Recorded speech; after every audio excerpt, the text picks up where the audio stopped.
ചിലപ്പോൾ 4 മണിക്ക് വരെ ഇരുന്ന് പഠിച്ചിട്ട് ഉറങ്ങിയവർ വിളിച്ചെഴുന്നേൽപ്പിക്കരുത്, അങ്ങനെ ഉറങ്ങട്ടെ. പക്ഷേ ഇന്നലെ രാത്രി 11 മണിക്കൊക്കെ ഉറങ്ങിയവരെ എന്നാൽ ഈ സമയത്ത് വിളിച്ചെഴുന്നേൽപ്പിക്കുന്നത് നല്ലതാണ്.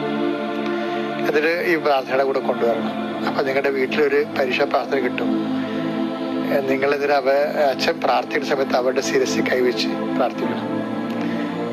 അനുവദിക്കുന്ന കുഞ്ഞുങ്ങൾ, ചില കുഞ്ഞുങ്ങൾക്ക് ആരും തലേ കൈവയ്ക്കണ ഇഷ്ടമില്ലാത്തവരുണ്ട്, അവരെ ഒന്ന് ഡിസ്റ്റർബ് ചെയ്യരുത്. അത് കാരണം നിങ്ങളുടെ പ്രാർത്ഥന അവരുടെ കാരണം നിങ്ങളുടെ പ്രാർത്ഥന പോകും.